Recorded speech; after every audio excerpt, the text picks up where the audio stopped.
Meu nome é Debento Pedalton, sou da primeira turma de Faculdade de Direito. Da primeira turma formada em 62. Fui secretário do CACS. Um abraço para todos os alunos da faculdade. Que deu um abraço de velho patrono.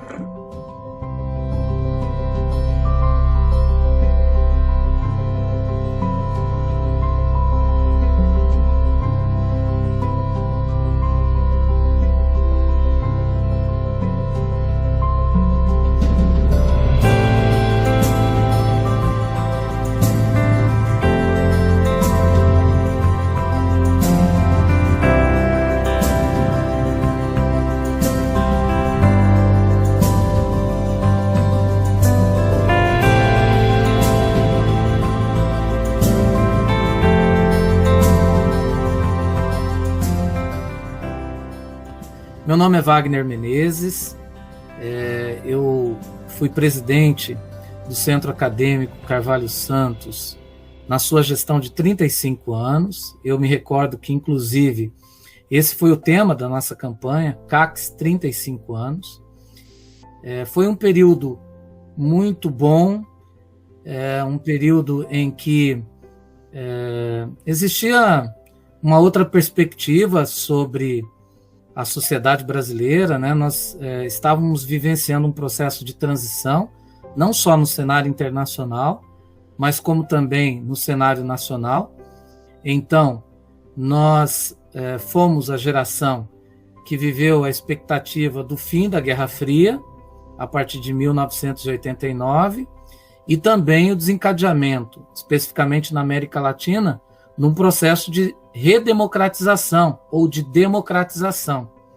Nós tínhamos vivenciado e fomos resultado das discussões pelas diretas, mas especificamente a nossa geração era uma geração que vivia muito a expectativa do que adviria a partir da democracia, do nosso governo eleito. E nós participamos ativamente da eleição presidencial, especificamente daquela eleição que elegeu o Fernando Collor de Mello. Como nós nos colocávamos como centro acadêmico mais importante e como o movimento estudantil mais amadurecido na faculdade, por conta não só do tempo da faculdade, mas pelo perfil mais crítico dos estudantes de direito, nós acabávamos implementando uma certa liderança no meio estudantil, bastante respeitada, bastante ouvida. E, então, quando, por exemplo, se desencadeou o processo do impeachment do presidente Collor, nós fizemos uma assembleia. Essa assembleia decidiu por fazer uma campanha pelo impeachment, e nós, então, nós tínhamos uma estrutura financeira. Nós contratamos um caminhão de som, mandamos fazer algumas faixas e, para minha surpresa, inclusive, aqueles estudantes que até então se colocavam como liberais, eles vestiram a camisa do CACS e saímos todos nós na rua Riachuelo, aí ao lado da faculdade, e isso nós fizemos uma convocação em toda a faculdade, dizendo que ia ter a manifestação. Todo o movimento estudantil participou, e esse movimento estudantil ele começou, então, a ter notícia para outros setores, então movimentos sociais também vieram no esteio. Afinal de contas, nós tínhamos contratado um caminhão de som. No final, era uma festa tão bonita que tinha até candidato a prefeito, aproveitando a onda do movimento que nós tínhamos feito contra o Collor, inclusive candidatos a prefeito que tinham defendido a candidatura do Collor, que eram do movimento ruralista. Inclusive o movimento ruralista estava conosco, tinha gente, inclusive, da associação comercial. Enfim, foi uma verdadeira efervescência. Nós saímos pelas ruas e é óbvio que, nesse momento, a emoção que tomava conta de todo o país tomou conta também desse nosso movimento, de maneira que nós pintamos a cara, os chamados cara pintadas, né?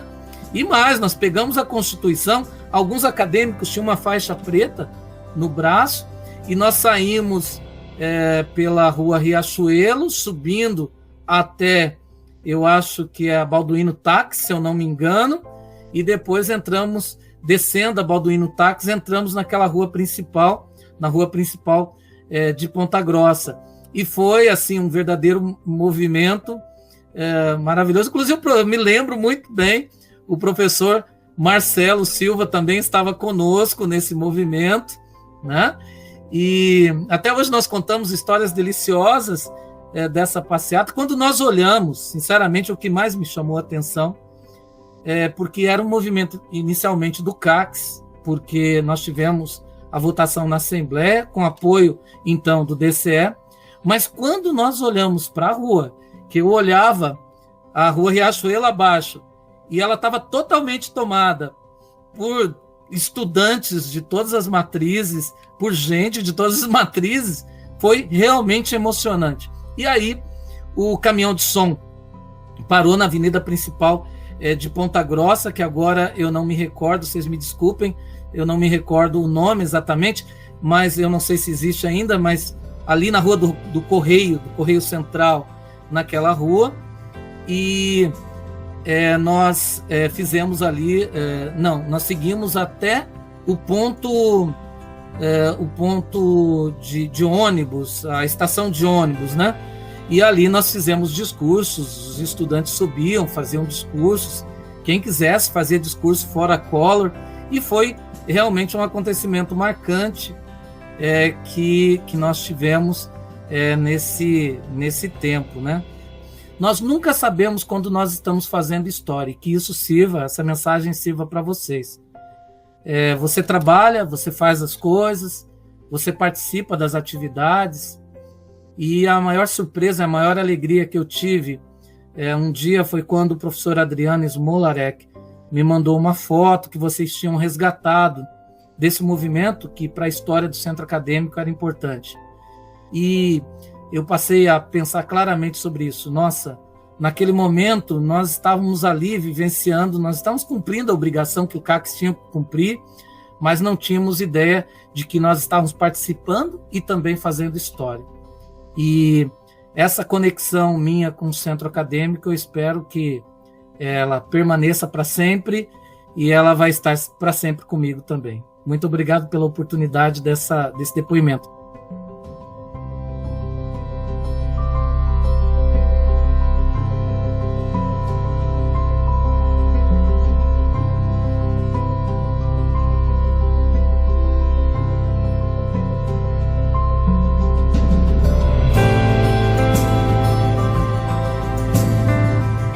Olá pessoal, eu me chamo Fabrício Bittencourt da Cruz, sou professor na Universidade Estadual de Ponta Grossa, juiz federal, mas o que mais importa nessa hora, e é nesta qualidade que me dirijo a você, eu também sou vice-presidente do Centro Acadêmico Carvalho Santos, gestão Acórdão, de 1999, com muito orgulho.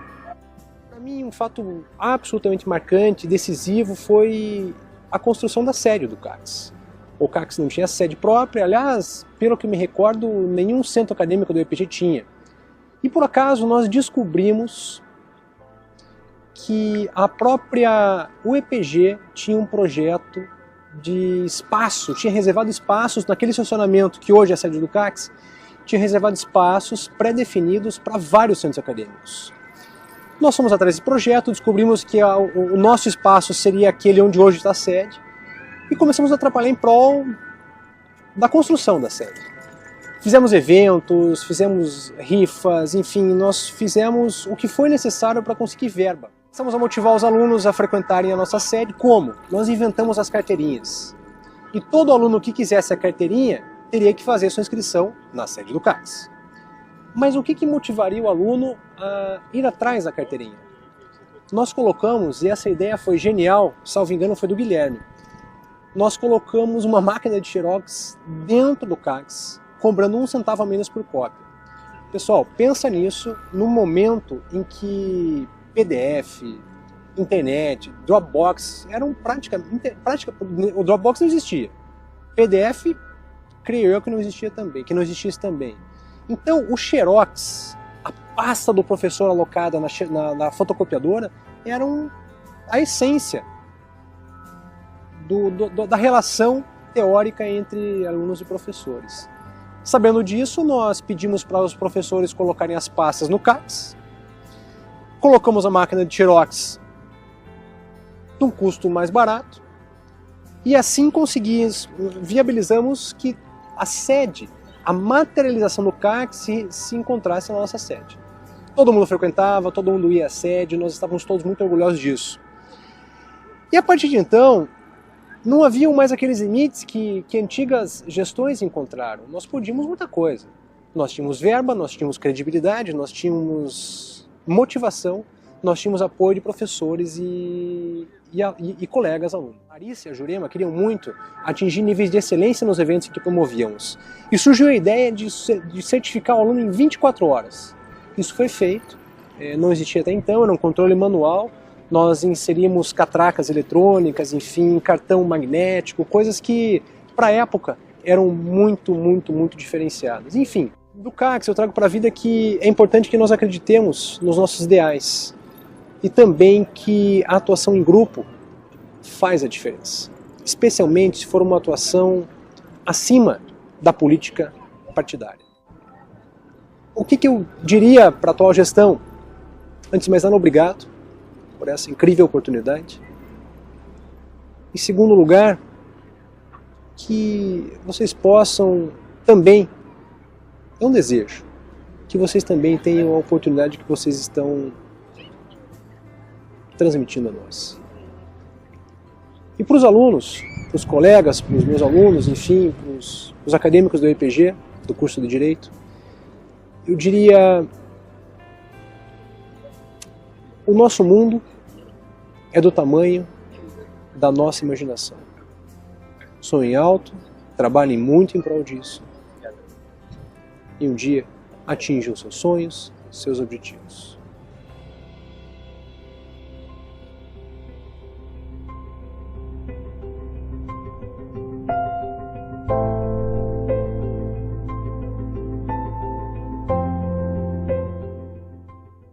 Olá, meu nome é Bruno Margraf Altaus, sou egresso formado do EPG, advogado, e fui membro da presidência do Centro Acadêmico no ano de 2018.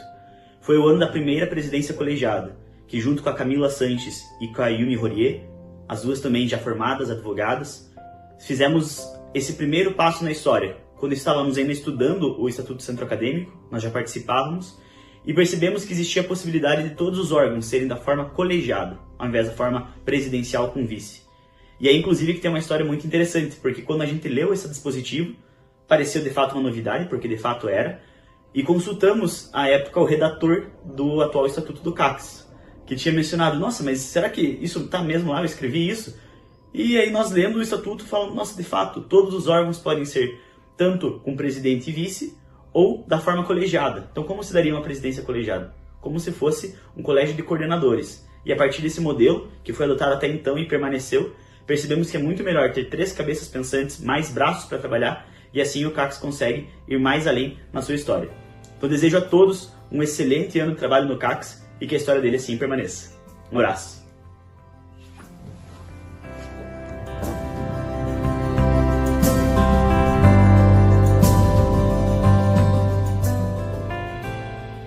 Bom, a minha história como CACS começou logo depois que eu ingressei na UEPG no quadro de professores efetivos, e o então presidente do CACS, que era o Madruga, conversou comigo para que eu desse ideias de quem trazer para o congresso jurídico, né? Que na época era efetuado na forma de uma semana jurídica, né? Com palestras noturnas. E eu lembro que, assim, eu me socorri dos meus ex-professores, né? Convidei, em nome do CACS e com o apoio deles, o professor Miguel Kifuri, o professor Cleidon Reis, que atenderam ao convite, vieram falar aqui em 2 noites, né? E como a gente nem encontrou muita gente, foram 3 noites. Aí, no outro ano, O Andrei, que era então o presidente, conversou comigo no mesmo sentido, né, para ajudar na organização. E eles tinham um pedido especial, que o Congresso não tivesse só gente do direito civil. Acontece que, pela minha formação, as pessoas com quem eu tinha contato, que podia convidar e assim por diante, era dessa área. Aí a gente foi conversando com outros colegas para misturar, né, evidentemente, as temáticas a serem tratadas. E assim foi caminhando até a presidência da Camila, não é? Que já tinha uma outra forma já era, né, ideia do pessoal do centro acadêmico, que antecedeu, e ela levou a concretizar, então, a um evento que misturasse outras atividades, não apenas as palestras noturnas, e que tivesse uma série de outros acontecimentos, né, que o compusessem. E aí nós sentamos. Eu me lembro que a primeira reunião, a diretoria do setor era ocupada pela professora Rosângela Brandão, e nós fizemos uma primeira reunião para começar a discutir como é que ia acontecer, como é que seria uma primeira proposta e tal. E então eu lecionava metodologia e aí comentei, olha, gente, eu falo muito de pesquisa nas minhas aulas, mas eu acho que os alunos ainda têm pouca vivência nesse sentido. Então, é indispensável que tenha uma parte destinada à produção de conhecimento por parte dos alunos, né? Que eles não sejam meros espectadores do evento, mas que eles sejam participantes efetivos, né? E isso se faz na forma de apresentação de trabalhos. E aí, então, começou a ideia. Pensamos num primeiro momento a apresentação na forma de painéis, de pôsteres, de comunicações orais, né? E o material proposto sempre era resumo simples, resumo expandido. E esse foi o desenho do primeiro simpósio, né? E aí já não eram só as noites ocupadas, mas as manhãs também, com mini cursos, com palestras, com um número menor de participantes, ainda, como eu falei, momentos para a participação dos alunos. E para nossa surpresa, houve uma adesão enorme, assim, os alunos quiseram participar. É claro que a gente contou com o apoio de muitos professores que transformaram as apresentações em avaliação, etc. E isso foi muito importante porque realmente avolumou o número de participantes, né? E nós tivemos que mobilizar muitos colegas para as sessões, mas no final o balanço foi muito positivo, porque a gente imaginava que seriam pouquíssimos trabalhos, que os alunos não tinham essa cultura da apresentação, e de fato o que aconteceu foi o oposto, né? Todo mundo se empolgou e os professores também compraram a ideia e no final das contas foi um sucesso. E a partir daí só houve aperfeiçoamento, né? É muito gratificante fazer parte do início, ter acompanhado o desenvolvimento e ver como hoje, né, é um evento já reconhecido nacionalmente. Isso me faz muito feliz ter participado, pelo menos um pouco do crescimento e da evolução desse evento.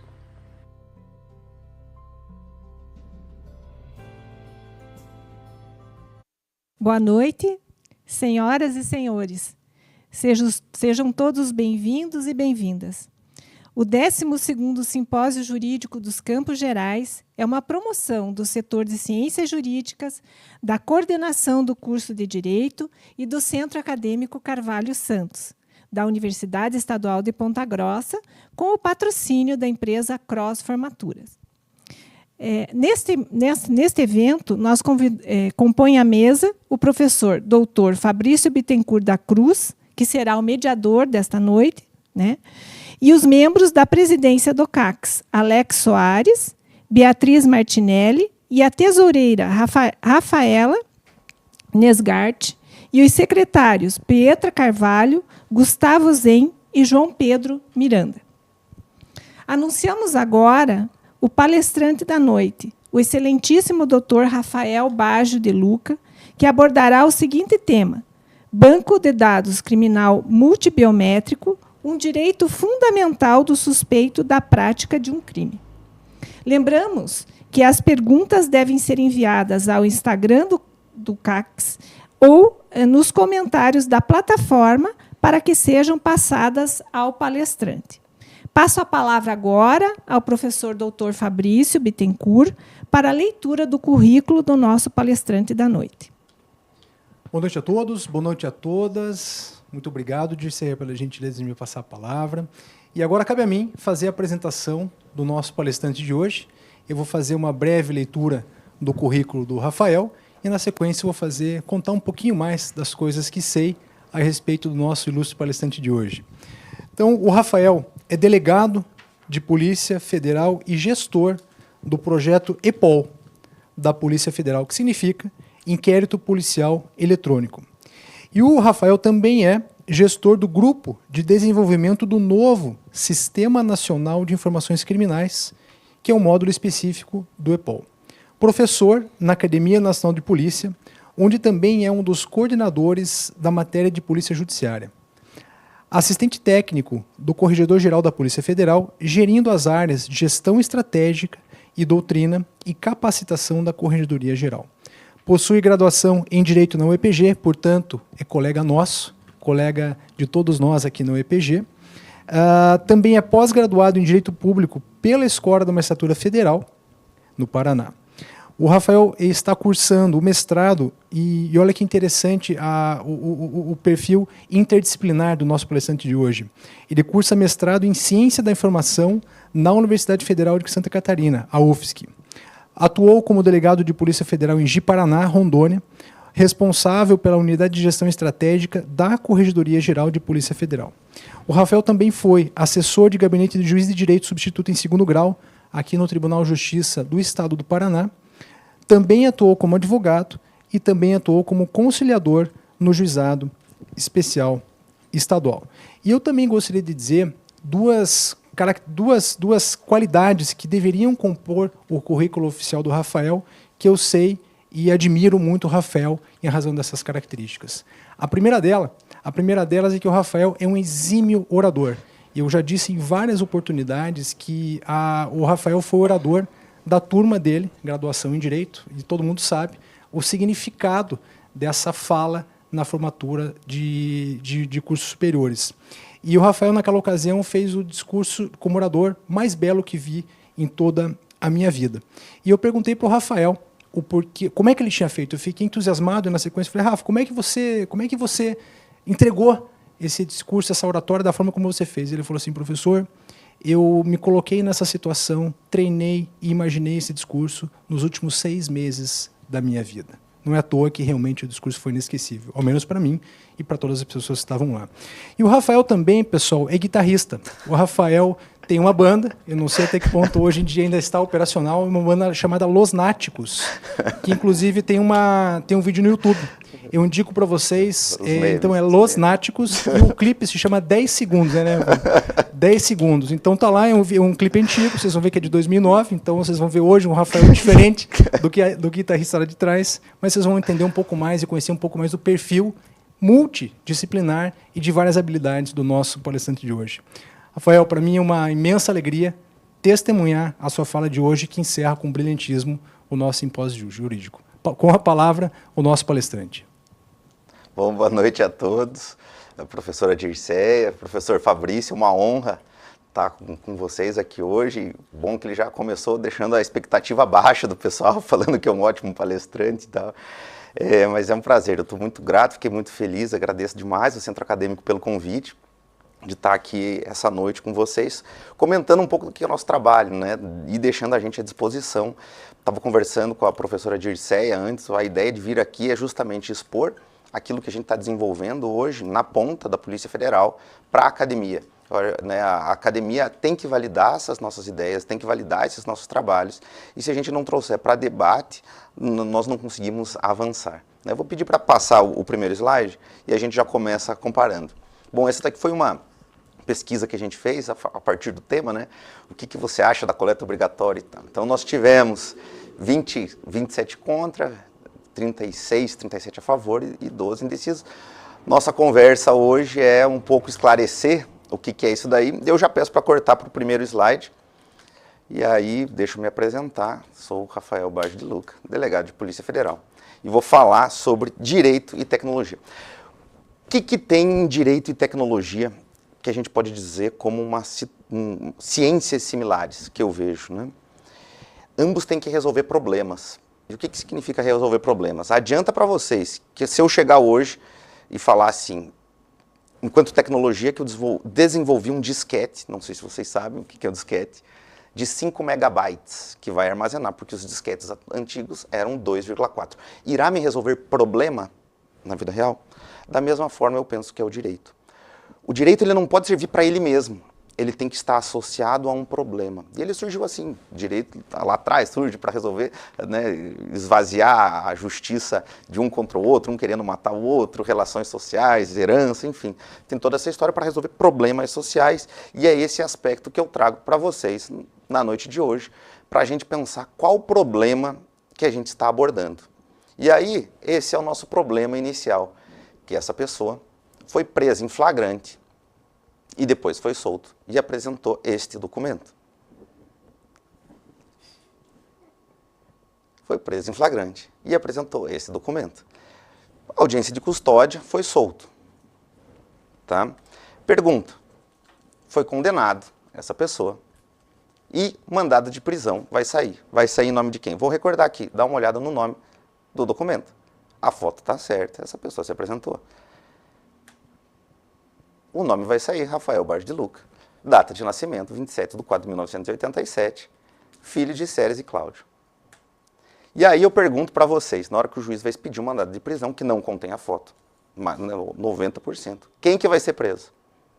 Esse que vos fala. Por quê?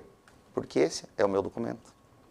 Porque aquela pessoa que foi presa em flagrante naquela ocasião, e aí, a gente hoje, com as tecnologias já fazendo essa ponte, as tecnologias deixam uma perfeição imensa, que o homem médio não consegue identificar no momento do crime. Eu trouxe para vocês, era delegado em Ji-Paraná, Rondônia. A gente ia para o interior, ia fazer flagrante em terra indígena. Eu não tenho expertise para identificar, para saber se aquela pessoa que está na minha frente é ou não, né, aquela pessoa. Consegue retornar aqui? Boa. E aí, o que eu trago para vocês? Eu procurei atualizar essas reportagens essa semana, e aí vejam, do dia 7/10, a gente tem polícia prendeu suspeitos com 200 carteiras de identidades falsas, carteira de trabalho, que é um dos documentos que evita a identificação criminal, e a certidão de nascimento e fora identidade. E aí eu trago um dado para vocês. Ali na corregedoria, a corregedoria ela cuida da padronização de procedimentos de polícia judiciária. Então o que nós trabalhamos também? Com um sistema que dá base para as investigações, que é o EPOL, é o nosso PJE, nosso ProJude, nosso EPROC, em homenagem ao professor Fabrício. E de lá a gente extrai as informações. Então, da mesma forma, nosso time também é responsável pelo BI, né, pela ferramenta de Business Intelligence da Polícia Federal. Então, está com o nosso time todas as estatísticas criminais das investigações da Polícia Federal.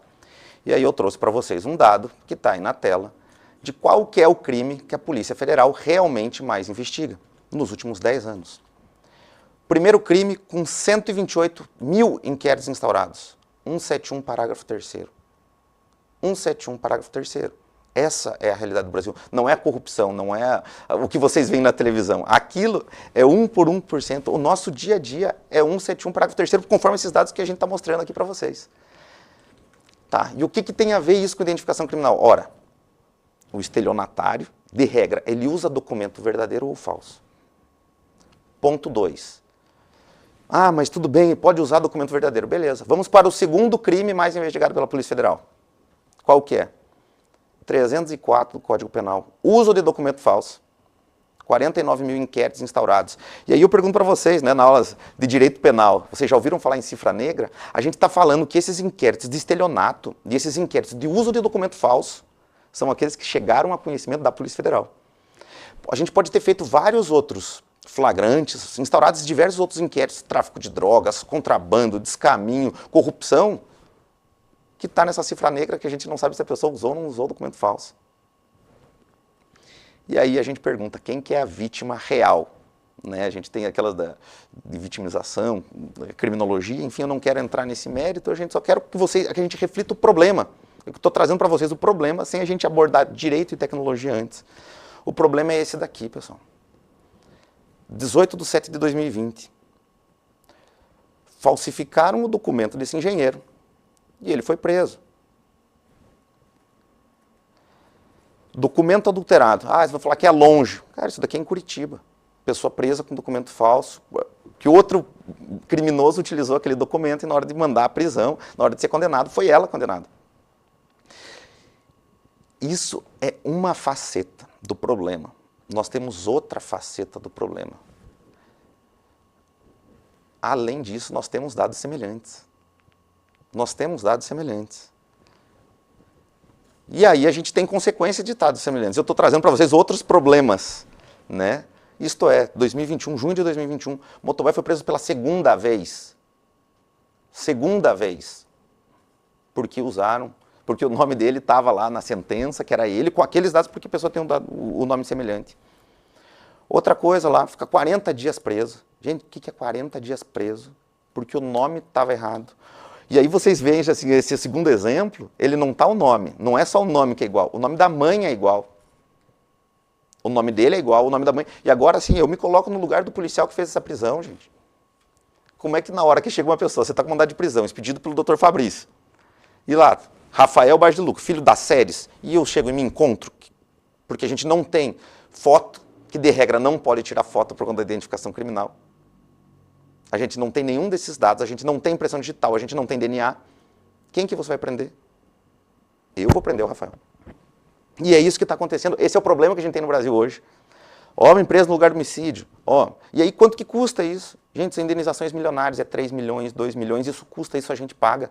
É o Estado que paga. Fora o dano para a vítima, que eu acho que é pior ainda, que é ficar você preso, você perder teu trabalho, você não conseguir tirar uma certidão de antecedentes no teu trabalho, o teu vizinho saber que você foi preso, chega a polícia, você consegue explicar para toda a vizinhança que você foi preso, mas não, na verdade era outra pessoa que estava com o teu nome.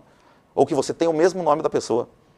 Então aqui eu trouxe outros casos aqui para vocês, mesmo nome do irmão adotivo, isso é Brasil, gente. O cara ficou 19 anos preso por causa do nome errado. O outro lá era Eudes, e na verdade era Eldes, com L o nome. O cara ficou 3 anos preso. Esse é o problema que a gente tem. Esse que é o problema que a tecnologia e que o direito tem que resolver. Porque isso está acontecendo. E aí a gente tem agora recente do cara que foi preso na interceptação, era o pai, era o filho do traficante no Rio de Janeiro, saiu até no Fantástico, acho que umas 2 semanas atrás, que era justamente esse ponto, né, que a gente tinha da pessoa, do nome do pai era o mesmo, e no áudio caiu que era o filho do traficante que estava envolvido. O filho do traficante, nome tal, foi lá e viram que era a pessoa, o cara foi preso. E ficou, acho que umas 2, 3 semanas preso.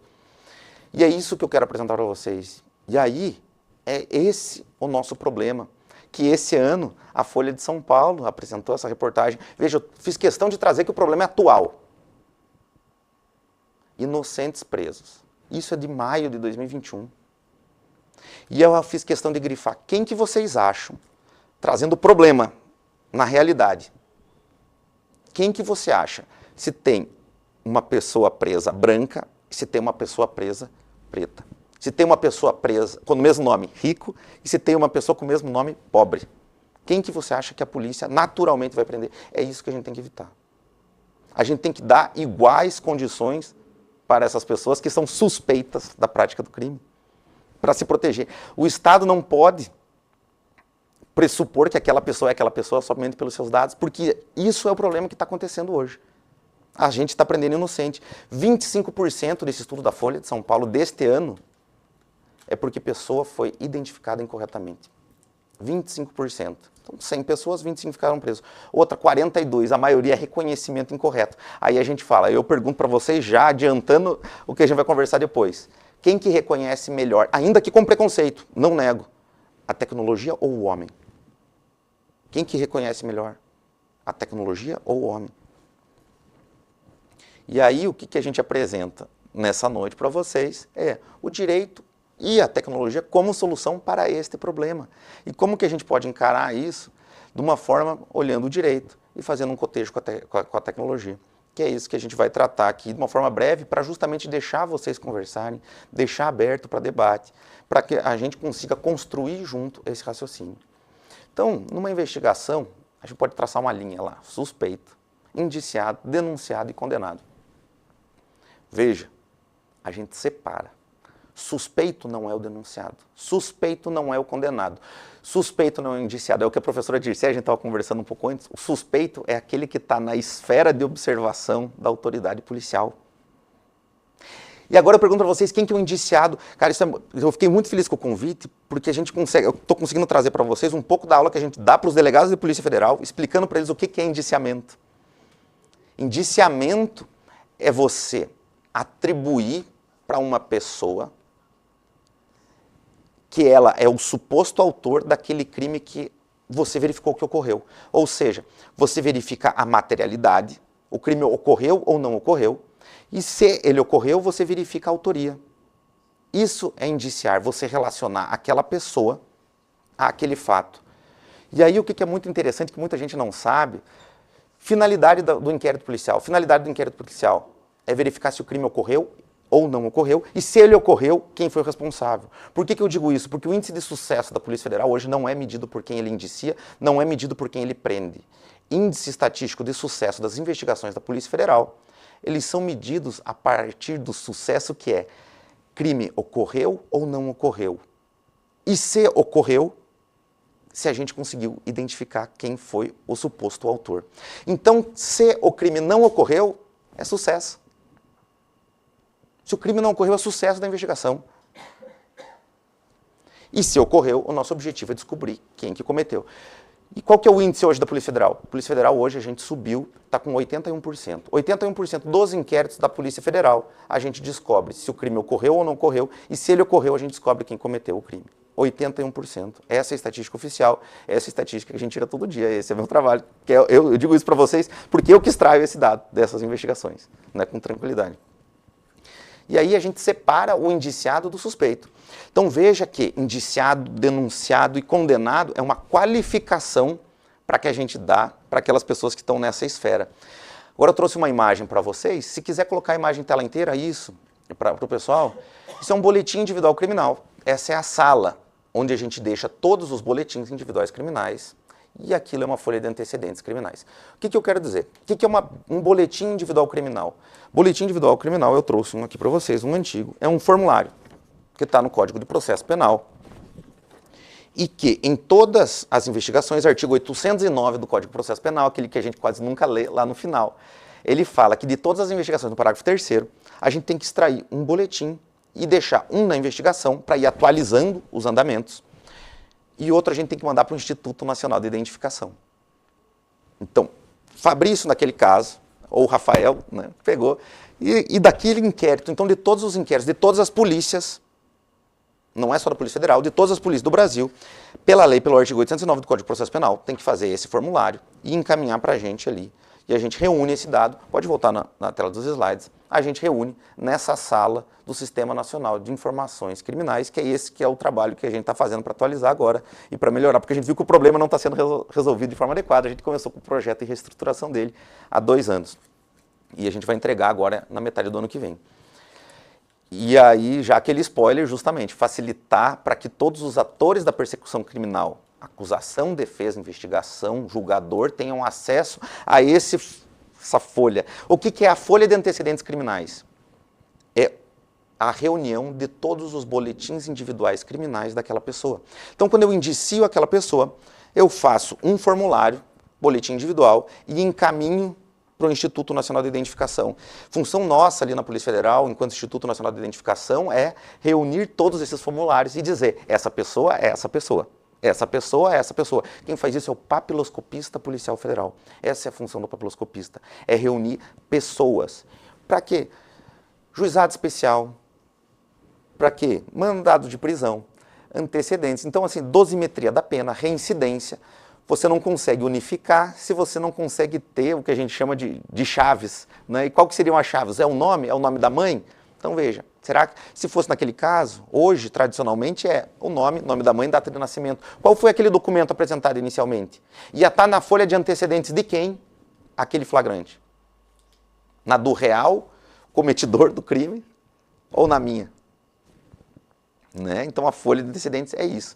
Todo indiciamento a gente faz essa BIC, encaminha para o SINIC, para cada uma das pessoas indiciadas, e aí recupera-se a folha de antecedentes. Então veja que a gente qualificou o despacho fundamentado do indiciamento, ou já diz o nome, ele tem que ser fundamentado. Você não pode falar assim, está indiciado, não. Indicio por conta desse elemento probatório, porque você vai estar qualificando a posição daquele suspeito.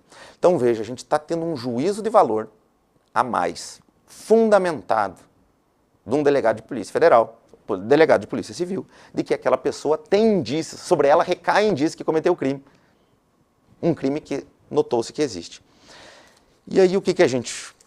Onde que vem a tecnologia? É nesse ponto.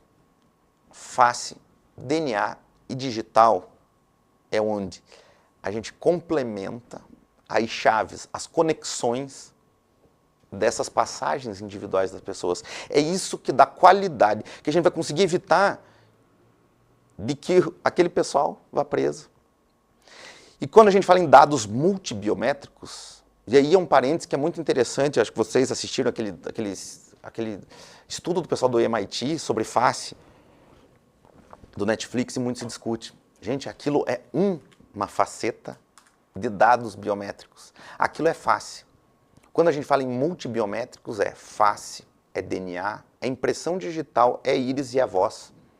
Então veja, qual que é a chance de uma mesma pessoa ter a mesma face? Cara, gêmeos, pessoas semelhantes e tal. DNA. É a chance, se não me engano, é 1 a cada 10 ou 30 trilhões. Impressão digital. Praticamente impossível. Então a gente soma, quando a gente fala em dado biométrico, multibiométrico, a gente está somando chances da gente acertar aquela pessoa. E aí a gente coloca outro fator que é íris, a gente coloca outro fator que é voz. Então isso que a gente fala de cotejar vários dados biométricos. E eu vou apresentar o que para vocês, então isso daqui é tirar foto. Eu já vou perguntando para vocês, antecipando, vou perguntar se isso é vexatório. Pessoal, foto. Olha a importância da foto. Eu trouxe 2 exemplos, um homem e uma mulher. Pessoas famosas, né? Tá na internet. A mudança que esse pessoal tem na foto. Então, se eu apresento, se ainda que essas pessoas apresentassem um documento com essa foto, vai estar esse documento com essa foto. Elas mudaram? Mudaram. Mas aí eu tenho a digital. Digital é vexatório? Coletar digital? A reflexão que eu faço para vocês. Pessoal, todo mundo entregou a digital para Apple, para Samsung ou para Huawei. Todo mundo hoje. A gente não está falando de 1970, que a gente pegava uma folhinha, o negócio lá, você fazia assim, né? A gente não está falando de tirar foto, que você tinha que pegar o fotógrafo, colocar, cobrir aquela carapuça, tirar e mandar para revelar. Está falando de todo mundo tem Instagram, pessoal. Hoje você tirou foto. Hoje você coletou a tua digital na hora que você desbloqueou o teu celular. TSE, na hora que você vai votar, você coletou. Você foi na academia, você coletou a tua digital. Pra você viver, você está coletando a tua digital. Você tirou a CNH, você coletou a tua digital. Por que aquela pessoa que foi qualificada pela autoridade policial de que tem indícios de que ela praticou crime, um crime que foi verificado, que tem elementos de que ela fundamentou, você não pode fazer isso para individualizar a pessoa e proteger os demais suspeitos, para que a gente não prenda a pessoa errada. DNA, eu trouxe aqui, isso é um SWAB. Acho que quem fez PCR, eu fiz PCR umas 10 vezes. PCR garanto que é mais vexatório, porque ó, vou abrir aqui para vocês. Isso daqui é um SWAB. Você faz a coleta na bochecha aqui, com luva, né? Eu pego, coloco aqui nessa caixinha, dobro e mando para o Instituto de Criminalística. Pessoal, vocês garanto que 50% enfiou esse negócio no nariz nos últimos 2 anos. E aí, é nesse contexto que a gente fala que um banco multibiométrico com dados indiciados. Veja, eu não estou querendo falar que a gente tem que pegar e coletar todos os dados, montar um banco de testemunha, de tal. Estou falando do indiciado. Resolve aquele problema. Resolve qual o problema? Esse daqui, gente. Isso daqui é maio de 2021. Rapaz branco com o mesmo nome que cometeu o crime. Eu não estou falando de coisas que aconteceram há 20 anos atrás, eu estou falando agora, gente. A gente com tecnologia, não utilizar isso ao argumento que é vexatório. O que é vexatório? Vexatório é ficar preso, cara. Vexatório é ser preso com o nome de outro. Isso é vexatório, ao meu ver, né? Então é por isso que a gente traz esses argumentos para a academia para discutir, porque eu não estou falando que eu estou certo. Estou falando o que eu vejo como problema, né? E aí você pega uma pesquisa científica e fala assim, cara, qual que é o problema que eu estou me deparando? O problema é esse. A gente tem agora, em maio de 2021, uma pessoa que foi presa porque era negro e pobre, com o mesmo nome do branco e rico. É isso que acontece na sociedade. Não dá pra gente fechar a nossa cara e fugir do problema e falar assim, ah não, é vexatório, não posso fazer, ou tem tal coisa. Cara, esse é o nosso problema. Então o que a gente está apresentando como solução é a tecnologia. Solto após 7 meses. Pessoal, vocês sabem o que é passar 7 meses preso? Eu não sei se vocês já entraram numa cela, eu já fiquei 30 minutos, por experiência. Cara, é claustrofóbico, eu não sei nem falar. Você viu que a oratória não adianta, né? Claustrofóbico. Gente, é apavorante se ficar olhando. Agora, se fica 7 meses, um dentista preso, e aí o que salvou ele? Ele é ali. Depois que foi coletado o DNA e foi comparado. Então, a gente já tem a tecnologia, não dá para o direito ir contra a tecnologia que pode salvar aquela pessoa. E aí, por isso que eu falo que o banco de dados criminal multibiométrico, que vem essa ideia de tempo, passa a ser um direito fundamental do suspeito. Veja, não estou falando o banco de dados é um direito fundamental do suspeito da prática de crime. E aí vamos ver o que é direito fundamental, né? Cara, o que é liberdade? Liberdade tem uma definição muito legal. Acho que quem teve o prazer, eu tive o prazer de ter aula com a professora Cristina, que a gente abordou bastante Bobbio. Inclusive, depois o professor Fabrício me orientou na pós-graduação, que foi esse meu estudo da pós-graduação na SMAF, foi também Bobbio. E Bobbio tem uma definição que eu acho muito clara de liberdade, que eu levo para a minha vida, para tudo. Assim, liberdade é uma esfera de não intervenção. Então, por isso que eu coloquei essa imagem dessa esfera. Então, a liberdade é negativa. Ele tem 2 aspectos da liberdade, alguns falam que é 3, mas o que a gente vai tratar agora é esse de esfera de não intervenção. Então, eu, Rafael, tenho uma esfera que o Estado não pode intervir. Tá? O que a gente vai proteger? O que a gente vai usar como elemento de proteção do Estado? Nossos dados multibiométricos. Então, quando eu falei que o nome da palestra era Direito Fundamental, era só para trazer todo mundo que direito fundamental, eu vejo que não é um direito fundamental. Eu vejo que, na verdade, é uma garantia individual. Porque o direito fundamental enuncia que é a minha liberdade. E a garantia individual, o que é? É o instrumento. Então, um banco de dados criminal multibiométrico, ao meu ver, e claro, respeitadas opiniões diversas, é uma garantia individual do suspeito da prática do crime. Porque o Estado, isso vai proteger que o Estado não interfira na tua esfera individual. Vou dar um exemplo para você. José de Souza. Quantos José de Souza vocês acham que não tem? E aí, a Polícia Federal lá chega para vocês têm que prender, você tem esses 4 José de Souza. A gente tem 4 José de Souza suspeitos, com o mesmo nome de mãe, eventualmente, ou não tem, muitas vezes não tem nome de mãe, não tem data de nascimento, você tem que prender o José de Souza. Essa é a realidade, esse é o nosso problema. E aí a gente tem impressão digital e DNA do criminoso. Veja, todos esses 4 são os suspeitos. E aí, no momento que a gente tem digital e DNA de todos esses, ou algum desses elementos, e a gente vê que esses dados não batem, por quê? Porque no momento do flagrante eu coletei a digital e eu sei qual que é a digital desse José de Souza criminoso, eu vou dispensar todos esses 3. Eu vou falar assim, esses não são. DNA, digital, reconhecimento facial por tecnologia, voz, íris, são instrumentos da defesa também. Por isso que a gente fala que é uma garantia individual. É o instrumento para que o Estado não interfira indevidamente na vida dessas pessoas. Porque quando bater o DNA, a gente vai prender o criminoso correto. Tá? E por que a gente fala que daria, nesse conceito de liberdade, de esfera da intervenção, o que me legitimaria a coletar num amplo, né, num ponto de vista filosófico ou constitucional, abordando Bob?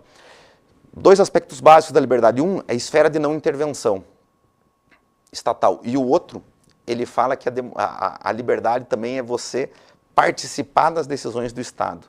É você colaborar para o todo. O que eu quero dizer com relação a isso?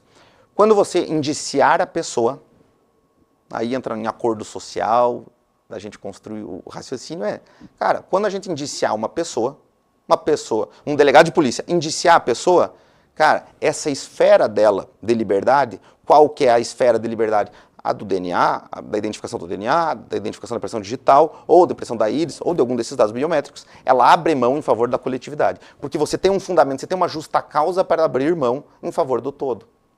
Né? Então essa é a participação. Liberdade é você também participar do coletivo. É da mesma forma que o Estado não intervir, mas também você ter esse compromisso de participação nas decisões coletivas e nesse momento de decisão de problemas coletivos, a gente colocar na mesa. E aí eu trago para vocês qual que é o problema hoje. A criminalidade no Brasil. Não vou vir aqui falar que o Brasil é mil maravilhas. A gente tem um problema hoje. Se eu falar e começar a travar, o problema não pode ser resolvido por causa do direito, e veja, que do meu ponto de vista o direito autoriza a resolver pelo direito, a gente continua com o problema que é a criminalidade. E aí eu trago para vocês, de uma forma muito breve, alguns fundamentos jurídicos que legitimam essa coleta. E eu trago também os argumentos contrários, que não basta eu chegar aqui e falar do meu lado, mas eu trago os argumentos contrários e depois fico à disposição para a gente discutir, para debater, para construir junto o raciocínio. Qual que é os fundamentos jurídicos? Pronto, a primeira hipótese foi revogada. Em 1941, e ainda é vigente, artigo 6º, a professora Dircé já leu algumas vezes, alguém de vocês já decoraram, artigo 6º do Código de Processo Penal, ele fala o que o delegado de polícia tem que fazer quando ele toma conhecimento da prática de um crime, ou seja, quando o crime ocorreu, ou seja, quando você está indiciando a pessoa. Ou seja, eventualmente isso pode ser no flagrante ou pode não ser, porque o flagrante é um grande indiciamento. Não é o flagrante, a gente vê assim, porque você tá... Como é que você vai prender alguém em flagrante se não tem indícios de que ela cometeu o crime? Né? Então é isso que é o flagrante. E aí o artigo 6º de 1941 autorizava que, inciso V8, né? O inciso 8, ele fala que o indiciado é identificado pelo processo datiloscópico. Veio o STF e sumulou esse entendimento. E ele falou assim: a identificação criminal não constitui constrangimento ilegal, ainda que o indiciado já tenha sido identificado civilmente. E aí é interessante estudar um pouco, eu gosto de estudar as origens das coisas, né? Ver o histórico, como é que se formou. Eu comecei a colecionar um pouco dos fundamentos do ministro Antônio Néder. Isso foi lá em 76. O que ele falava em 76? E vamos ver se o problema de 76 continua hoje. Necessário e não vexatório, curial e não abusivo. Sobredito ato é inerente à situação que a lei criou para o indiciado. A lei cria uma situação, uma condição especial para o indiciado, cuja identidade atual constitui garantia contra possíveis erros do judiciário. No momento que a gente parou de fazer isso, a gente tem erro do judiciário prendendo pessoa errada ou não? Erro da polícia prendendo pessoa errada ou não? E que ele fala assim, e ele continua lá num dos votos deles, que deve ser a contemporaneidade do fato atribuído à autoria. Por quê? Porque a pessoa muda de face, a gente viu documento antigo, documento novo, várias situações. Acontece que veio a Constituição de 88, e ela previu o artigo, agora me ferrou, eu sou horrível no número romano, 58, que o civilmente identificado não será submetido à identificação criminal, salvo nas hipóteses previstas em lei. Com esse entendimento, a Constituição foi dia 5 de outubro, porque é aniversário da minha irmã também, foi agora esses dias, então eu lembro, fica fácil de lembrar. Dia 7 de outubro, a primeira decisão que veio, e o fundamento que foi utilizado. Vou ler para vocês o fundamento, porque isso que é interessante, a gente lê, às vezes ementa, e aí a sugestão que eu dou para vocês, quando vocês forem advogados, quando forem juízes, promotores, delegados, cara, leiam o voto. para vocês entenderem a causa que foi. Vou ler para vocês esse voto do dia 7, que, de certa forma, revogou aquele entendimento todo anterior da súmula. Sobreveio, porém, a garantia inserida no artigo 5º, 58 da Constituição, recentemente promulgada, perante a qual não pode prevalecer, enquanto regra geral, a primeira parte do inciso 8 do Código de Processo Penal. Por quê? Por quê? Assim sendo, concedo a ordem de ofício. Por quê? O que mudou? Aí eu pergunto para vocês, para a professora Dirceia, Código de Processo Penal é lei ou não é lei? Se o Código de Processo Penal, vou voltar aqui, é lei, o que o inciso 6º do Código de Processo Penal, que é lei, está prevendo? Que para o indiciado haverá o reconhecimento do processo datiloscópico. Então, naquela ocasião, já existia lei, salvo nas hipóteses previstas em lei. A lei já estava prevendo, o Código de Processo Penal já previa que no caso do indiciado, eu não estou falando da testemunha, eu estou qualificando, eu não estou falando que é para todo mundo, eu estou falando para o indiciado. O Código de Processo Penal previa. Mas com isso que eu digo para vocês, leiam os votos. Com esse argumento, foi revogado o entendimento da súmula. Contemporaneamente, por que não se aplica esse entendimento? Aí tudo bem, porque veio uma outra lei e modificou. Porque veio a lei de identificação criminal em 2009 e ela falou que identificação criminal é só nos casos previstos nesta lei. Então, aí eu entendo que, de fato, não se aplica mais o Código de Processo Penal. E aí se aplica esta lei, porque tem essa lei. Mas o que eu quero dizer é que em 89, 88, 90, já tinha o Código de Processo Penal autorizando. Porque já tinha lei. A Constituição falava que tinha lei e o Código de Processo Penal é lei. E aqui é o artigo 1º, artigo 2º e artigo 3º. O artigo 1º fala que o civilmente identificado, ele não será submetido à identificação criminal, salvo nos casos previstos nessa lei. O artigo 2º, ele traz alguns documentos, e aí é muito interessante vocês analisarem esses documentos, porque eles têm digital. Carteira de identidade tem digital, carteira de trabalho tem digital, carteira profissional de regra tem digital, passaporte. Esses documentos de regra, eles têm digital. Mas o que você faz hoje, o que você tem hoje que dispensa-se muitas vezes? CNH não tem digital. Lembra, eu mostrei para vocês minha CNH. E aí E aí eu digo assim, isso é muito legal, e aí eu agradeço o convite, porque quando a gente está nessa posição, a gente pode inventar moda, né? Então, isso é discutir, é trazer para a academia. Enquanto Rafael, enquanto estudo essa matéria, trabalho com essa matéria, faço mestrado sobre essa matéria, e minha vida é essa matéria, estou responsável pelo sistema para resolver esse problema, a gente mapeou com o Brasil inteiro esse problema, viajo, minha vida é isso daqui. Eu entendo do artigo 3º, inciso 2º. Ali embaixo, o que está. O documento, embora apresentado documento de identificação, poderá ocorrer identificação criminal quando o documento apresentado for insuficiente para identificar como o indiciado cabalmente. Você consegue, aí vamos voltar lá para trás, você consegue identificar, ou seja, individualizar uma pessoa cabalmente pela fotografia? Gêmeo. Você consegue identificar uma pessoa cabalmente pela impressão digital? Pelo DNA? Pelo conjunto de dados biométricos? Então a lei atualmente está falando que quando a pessoa for indiciada, ou seja, ela sair do suspeito e receber essa qualificação jurídica de indiciado, o documento apresentado ele tem que ser suficiente para uma identificação cabal. Não pode restar dúvidas. Tá? E aí a gente tem também na lei de execuções penais, trazendo que para determinados crimes, violência grave contra a pessoa, contra a vida, liberdade, crime sexual contra vulnerável, liberdade sexual, cabe a extração de DNA por técnica adequada. Esse tema está em discussão no STF e ainda não está pacificado, mas a gente está coletando e eu espero que nos próximos 10 minutos eu convença vocês que isso é totalmente possível de fazer e não há nada de ilegalidade nessa tática, até porque é uma garantia individual do suspeito da prática de um crime e que soltou aquele cara esses dias porque estava coletado o DNA do criminoso. Algumas limitações legais. A doutrina atualmente fala, tem um aspecto isso daqui é importante fazer, por exemplo, tem determinados doutrinadores que falam que a limitação legal hoje, que a lei só prevê que eu posso, a identificação multibiométrica, né, o que eu posso envolver a identificação criminal? Pelo artigo 5º lá da lei de identificação, que é o processo datiloscópico, fotográfico e coleta de material biológico. Eu, particularmente, discordo. Por quê? Porque a lei também prevê no artigo 7º, parágrafo 3º, expressamente, que o Banco Nacional Multibiométrico de Impressões Digitais será integrado pelos registros biométricos, impressão digital, íris, face e voz colhidos na investigação criminal.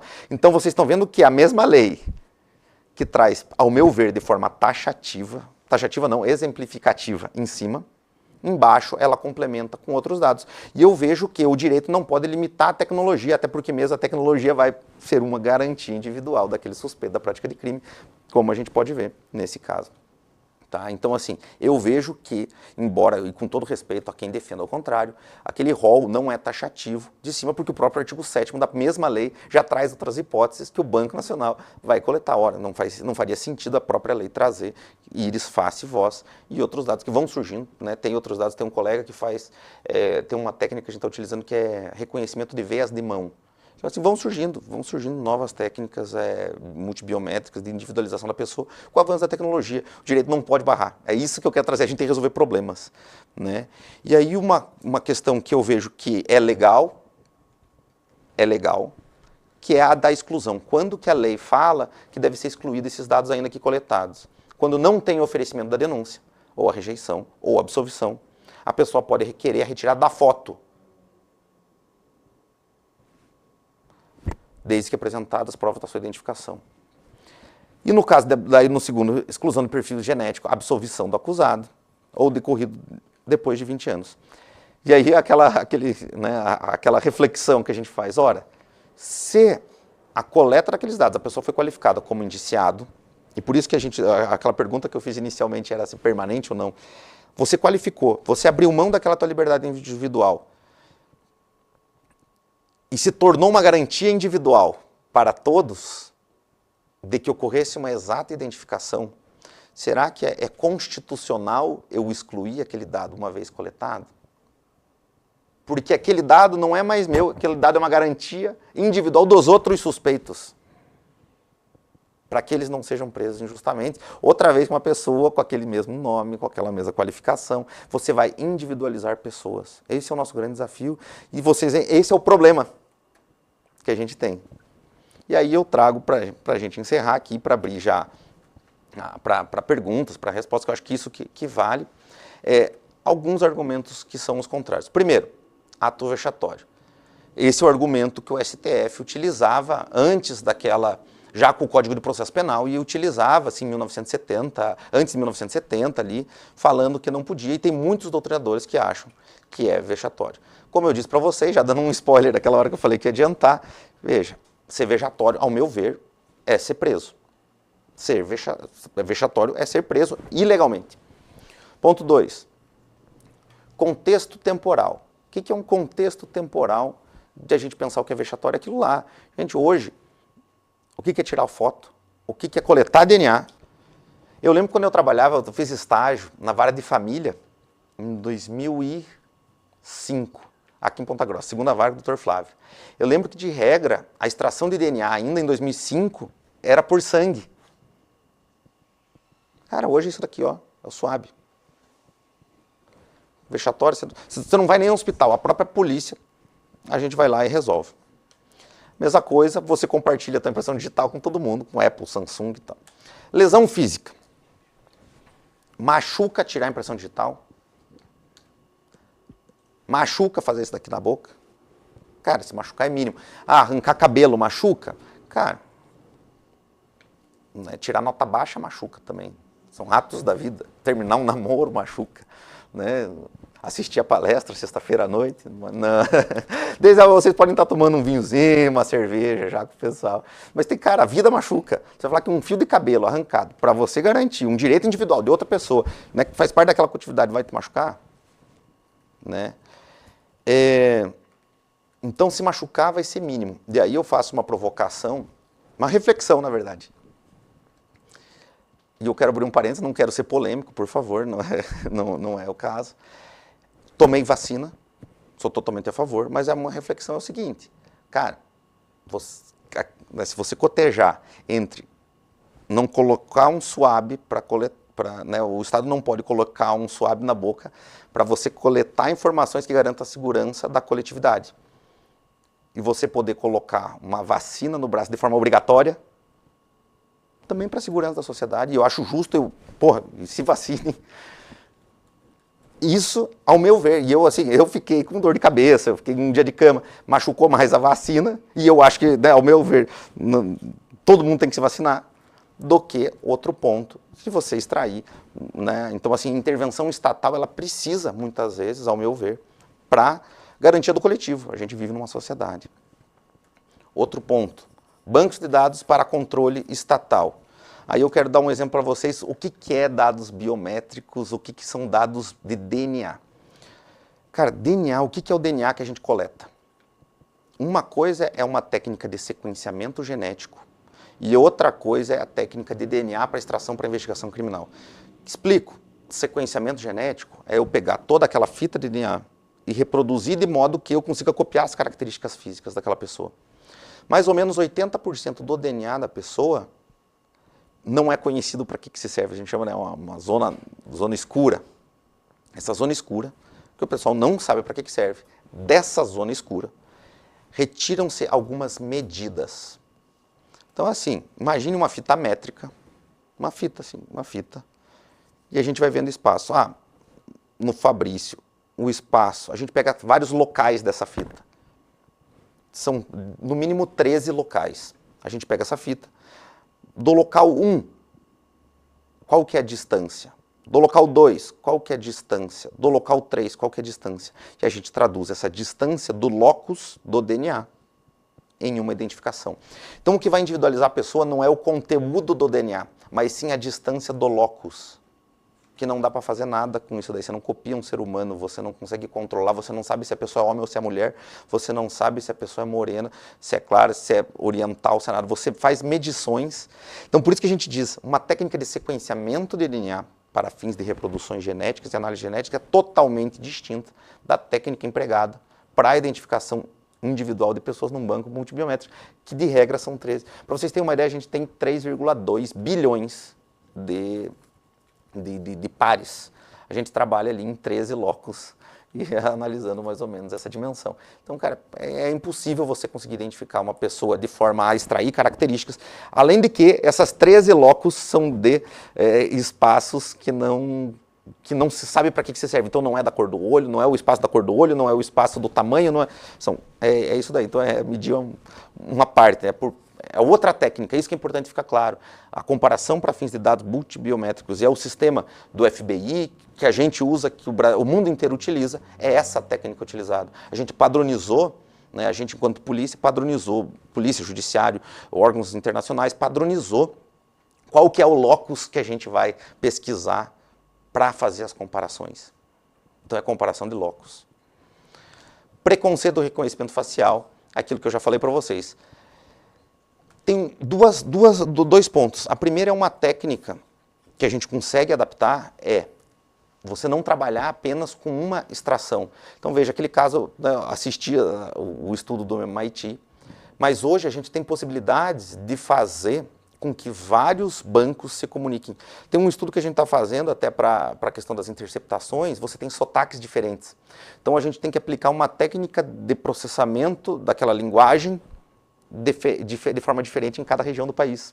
Eu tenho que interpretar aquilo de forma diferente. Então hoje a tecnologia já é viável você identificar qual que é aquele grupo social daquele grupo e aplicar por técnicas de inteligência artificial qual técnica de reconhecimento facial vai utilizar.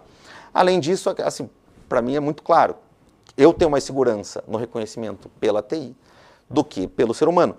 Só que veja, não como único elemento, por isso que a gente fala multibiométricos. Né? E por fim, que eu acho que é o principal argumento, que é você não pode produzir prova contra si mesmo. O professor Auri, ele traz, eu acho muito interessante a passagem do Auri Lopes Júnior, que ele fala assim, a lei, a Constituição, ela traz para a gente ali que é salvo nas hipóteses previstas em lei. Então a própria lei já está trazendo alguns momentos que eu vou reconhecer. Então assim, existem princípios absolutos? Aí a gente entra naquele conflito. Cara, tem uma expressão muito legal do professor Lênin Streck, que é o panprincipiologismo in terra brasilis, que tudo é princípio. Cara, a gente consegue resolver tudo em princípio. Vai depender para o lado. Então, assim, eu ficar convencendo vocês em questão de princípio é muito complicado, mas eu prefiro tratar pelo problema, né? Então, assim, cara, é mais lesiva, mais vexatória, mais problemático eu colher um DNA, colher uma impressão digital, fazer isso daí, ou não poder produzir prova contra si mesmo, né? Que participação social eu tenho, qual que é a minha responsabilidade social, qual que é o limite da minha liberdade, qual que é o limite da liberdade do outro, qual que é a garantia individual do outro. Então eu vejo que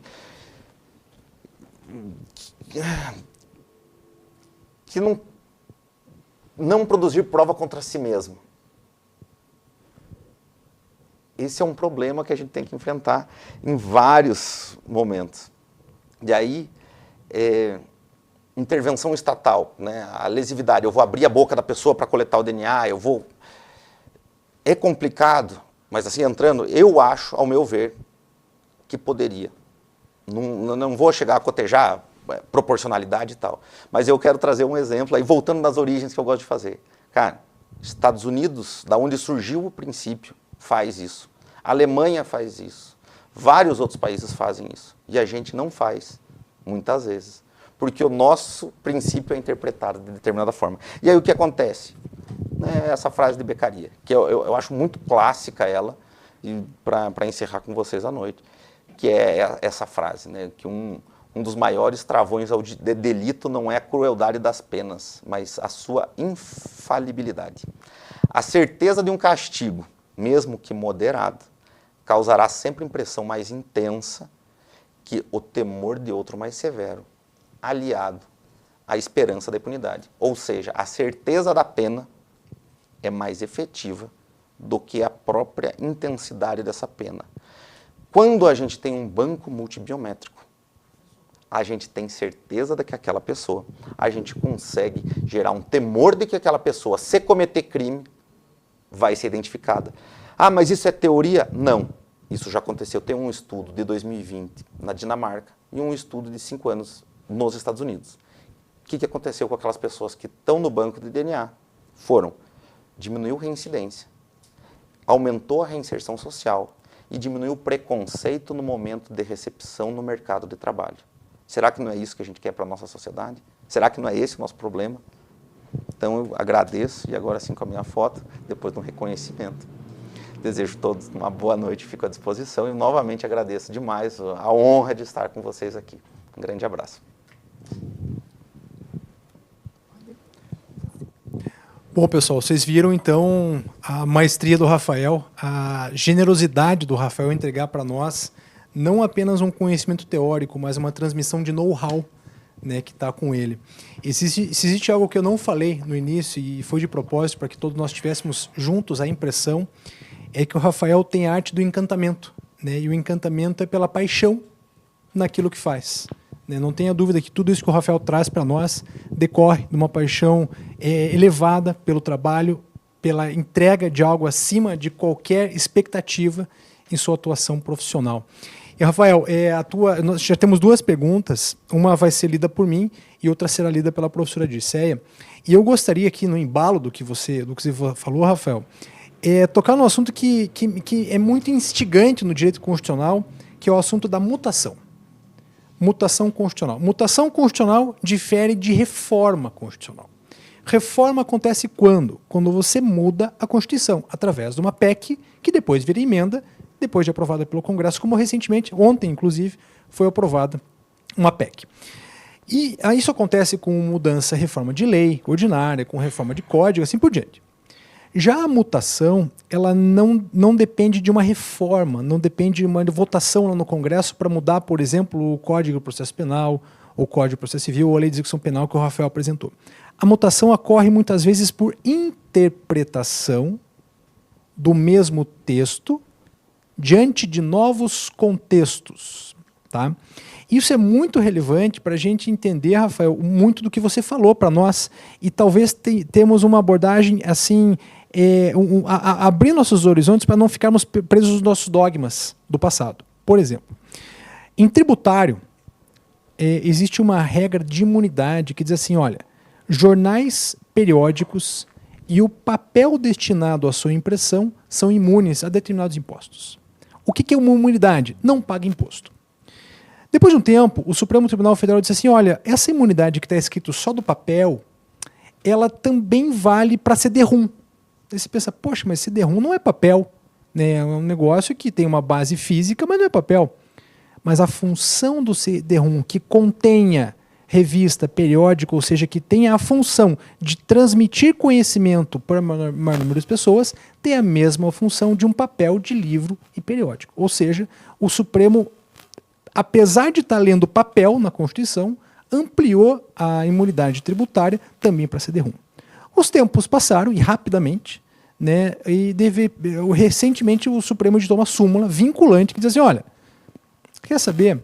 A imunidade que lá está escrita para papel e nós também já reconhecemos para CD-ROM, essa imunidade também atinge os e-readers, que nada mais são do que, por exemplo, os Kindles da vida.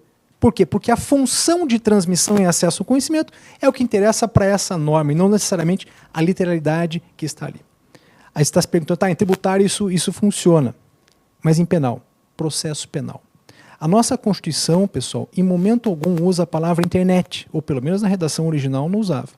E quando você vê lá as inviolabilidades de correspondência, dados e tudo mais para fim de investigação criminal, você não encontra, por exemplo, nenhuma autorização literal para, por exemplo, quebra de sigilo de e-mail, WhatsApp, mensagem de celular e assim por diante. Através de interpretações de novos contextos, muitas coisas acabam sendo entendidas como obrigadas por aquela função da norma. Por que eu estou dizendo tudo isso, Rafael? Porque eu queria te perguntar se através do ponto de vista da mutação, você falou ali muitas vezes identificação. E tá, a datiloscópia para o momento lá da década de 70, quando se indicou a súmula do Supremo Tribunal Federal, faz muito sentido porque era o que se tinha na época de ciência para comprovar a identificação da pessoa. Porque, veja, a identificação digital era para que função? Para indicar a pessoa através do que existia de melhor.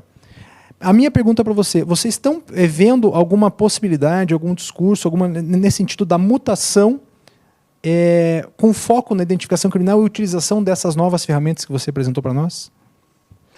Bom, professor, agradeço a pergunta. Eu acho que é justamente essa visão, né? Então, quando você fala em garantia individual, não está lá expressamente quais são as nossas garantias individuais. Nada impede uma reinterpretação para a gente tratar isso como uma garantia individual e considerar que aquele caso lá, o que seria inconstitucional ou constitucional, e você fazer uma interpretação que para o indiciado como garantia individual dos demais é permitido. Não vejo problema nenhum. E aí um parênteses do WhatsApp eu acho interessante, até aproveito porque vão ter futuros promotores, futuros juízes, futuros delegados, defensores. Muito se fala assim, a pessoa que é presa a acessar o WhatsApp. Tem uma decisão do STJ, mas também tem entendimentos do STF. Minha posição, e aí alguns julgados já a favor, em flagrantes que eu fiz, eu vejo que o próprio artigo 6º do Código de Processo Penal fala que no momento que o delegado tomar conhecimento, ele vai analisar os documentos que estão com aquela pessoa. O material. E aí a gente pega assim, se eu prendo uma pessoa em flagrante, eu posso pegar a agenda dela? Eu posso abrir a agenda dela? Você está preso em flagrante. Isso eu acho que é pacífico. E aí, o que eu quero dizer isso? Onde que está a sua agenda hoje? Né? Eu não estou falando que eu vou interceptar, que eu vou mandar mensagem, não. Eu estou dizendo que você está andando com a tua agenda. A partir do momento que eu falo assim, não, é proibido acessar o celular da pessoa quando ela é presa, eu estou falando que quando uma pessoa é presa, eu nunca mais posso acessar nada. Porque tudo dela está no celular. Né, e vai demandar autorização judicial. Gente, né, o que é autorização judicial? Vocês já fizeram um flagrante 2 horas da manhã e aí você tem o resto do pessoal que está indo para matar outra pessoa e você tem que prender aquela pessoa e você precisa de uma autorização judicial para acessar o dado que ele está coordenada, de onde vai ser a execução, e você tem que prender aquela pessoa até às 5 da manhã, porque às 5 da manhã você vai matar aquela pessoa, vão matar aquela pessoa, o resto da pessoa. Então assim, é a prática que você vê, cara, a agenda a gente precisa acessar, e por isso que eu entendo também que hoje a agenda está no WhatsApp, né, nessa dinâmica de mutações constitucionais, de entendimento daquilo para que se presta, qual que é o problema a ser resolvido, né, qual que é a mens legis. Obrigado, Rafael. E agora eu vou te fazer. Nós vamos fazer perguntas que já estão chegando via CACS. Então, a primeira pergunta, Rafael, foi feita pela Natália Silva Dincles. E ela diz o seguinte: boa noite, doutor Rafael e aos demais presentes. Excelente palestra, muito interessante e enriquecedora. Apesar da tecnologia ser muito útil para proteger os envolvidos, você acha que é possível que essa possa ser uma realidade para a polícia brasileira? Já que a proteção de dados é frágil em vários órgãos públicos e nossa legislação ainda precisa evoluir em relação a isso, você acha que o registro desses dados multibiométricos pode representar outros perigos? E ela agradece. Pronto, a função do meu time é justamente fazer, do meu time do qual eu faço parte, de alguns projetos que eu coordeno, é fazer justamente a folha de antecedentes criminais nacionais, da folha de antecedentes, a gente fazer uma folha correta. Isso compreende que a gente tenha todos os dados de todas as bases da Polícia Civil, do Judiciário, por todos os sistemas. E, na verdade, a gente começa a ver, assim, pesquisar problema, né? E a solução da TI muito era, instale esse meu software que eu fiz, instale. Não, hoje a nossa ideia é servir como um grande hub. Imagina eu chegar para o Tribunal de Justiça do Paraná, ou para o TRF4, falar assim, para de usar o EPROC. O pessoal é apaixonado pela PROC. Eu chegar aqui no TJ e falar assim... Não faça isso, por favor. Exato. Se eu chegar e falar assim, para de usar o ProJude no Paraná. Se você chegar lá no TSE e falar, para de usar o PJ, a gente não quer isso. E a gente bateu muita cabeça nisso. A gente quer que seja... Aí entra técnicas, acho que vocês tiveram muito essa semana, entendendo um pouco o que é a tecnologia. O nosso time, a gente tem user experience, tem prototipação, a gente tem user interface, a gente tem várias técnicas que a gente usa para identificar como que a gente facilita para o recebimento desse dado, para você que não ter duas inserções. Então a gente quer que o juiz dê a sentença, automaticamente abasteça. Isso daí eu acredito que vai ser a realidade do Brasil em 2 anos, que é o que a gente está trabalhando. Em junho a gente coloca no ar, no mais tardar, com algumas interoperabilidades. E aí sim a gente vai servir para todos, inclusive para a defesa, ele tem que ter esse acesso do que é essa informação criminal da pessoa. Deixa eu só falar, eu tenho que falar, né? Eu estou brincando que eu estou assim já sou uma repositária dos acontecimentos, né? Porque quando eu estudei, a Constituição de 88 ainda não existia. Então, eu me formei em 87, então eu sou bem antiga. Então, eu só quero trazer aqui o que era o constrangimento, Rafael, que falava que esses julgados, e aquele julgado é de 77, portanto, anterior à Constituição, a questão de ser vexatório ou não é a colheita das impressões digitais, mas era a forma como era feita, e tinha uma expressão para identificar isso, e daí porque se considerava vexatório, que era o famoso tocar piano. Então, o constrangimento era das pessoas, né, estarem ali expostas, muitas vezes fotografadas pela imprensa, porque também isso era muito comum, era uma coisa que se discutia muito, né? E naquela situação de tocar o piano, né? De sujar os dedos na tinta e ali, quase num evento, né? Ter as suas impressões digitais colhidas. Então, por isso que se falava tanto da questão de ser vexatório, né? E com a Constituição de 88 vem essa questão do princípio de você não ser obrigado a produzir prova contra você mesmo, né? Você não ser obrigado a falar. Então, eu acho que, na verdade, isso foi uma conquista, né? Uma conquista contra um Estado, e a Constituição de 88 traz essa reação a práticas de um Estado que se caracterizava como policial, um Estado amparado num Código de Processo Penal que você sabe, né, porque você foi meu aluno, fascista, né, portanto, e se nós lermos lá a exposição de motivos, se coloca, né, então estamos aqui para retirar garantias contra que tornam o Estado impotente diante de criminosos. Então, e a gente sabe que não era exatamente isso, né, era uma questão política. Então, esse debate de você flexibilizar essas garantias, eu acho que ele tem que ser feito de uma forma bastante democrática, Fabrício. E aí, penso que não pode ser via interpretação. Tem que ser, se a sociedade, eventualmente, discutir isso e entender que deve ser modificado, eu sou obrigada a me submeter, né? Se perguntar para a professora Girceia, não. Né? Eu acho que são situações completamente diferentes. Você colher impressão digital e você obrigar a pessoa a fornecer alguma prova, algum material que pode ser usado contra ela. Eu não vejo como situações idênticas. Né? E, até aqui, se eu tivesse que apostar, eu aposto que o STF vai dizer que não é obrigado, porque a gente tem um HC recente que discute justamente esse fornecimento de material genético. Mas eu, antes de mais nada, acho que a gente vive numa democracia, né? E é isso que a gente tem que preservar. E numa democracia você pode discutir, inclusive isso, né? Pelas vias democráticas. Então, eu só quero deixar isso registrado. Vou passar para a próxima pergunta. Posso só, me permite? Não, e aí justamente é muito interessante essa colocação, porque a gente pega justamente o gancho da mutação constitucional que o professor falou. E aí a gente coloca direito e tecnologia e vendo assim, o que era coletar digital naquela época na Constituição de 88 e o que é coletar digital hoje. O que é a extração de um SWAB, que todo mundo hoje conhece, o que é um SWAB, e o que era em 88. O que é DNA hoje e o que era em 88. Então, assim, a tecnologia avançou.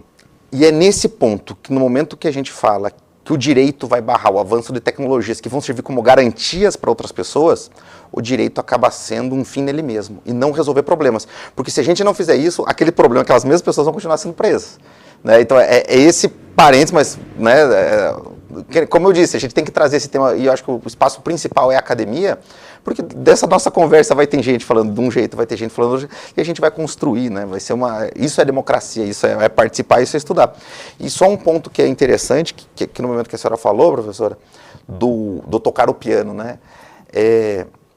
Eu não vejo, né, particularmente, eu que estou todo dia na delegacia, eu não vejo como um ato vexatório, mas assim, cada um tem a sua interpretação, e uma coisa é você tocar o piano, entre aspas, na frente da televisão. Uma coisa é você apresentar que hoje a lei de abuso de autoridade é muito clara e a gente preserva isso, trabalha para preservar ao máximo. E outra coisa é você fazer uma pessoa colher a impressão digital na frente da câmera. Chegar assim, pegar aqui um prontuário de identificação criminal, tocar o piano, colocar aqui, nesse documento aqui, colocar aqui impressão digital, fazer isso daqui. Eu, particularmente, nunca vi na televisão alguém pegando e mostrando, essa é o boletim individual criminal, agora toque o piano. Então, assim, uma coisa, e eu concordo plenamente, a exposição do preso na televisão, e outra coisa é você, numa sala reservada, na frente da autoridade policial, coletar suas impressões digitais, da mesma forma como é feita na academia, e como você faz hoje com o Samsung, com o Apple e Real.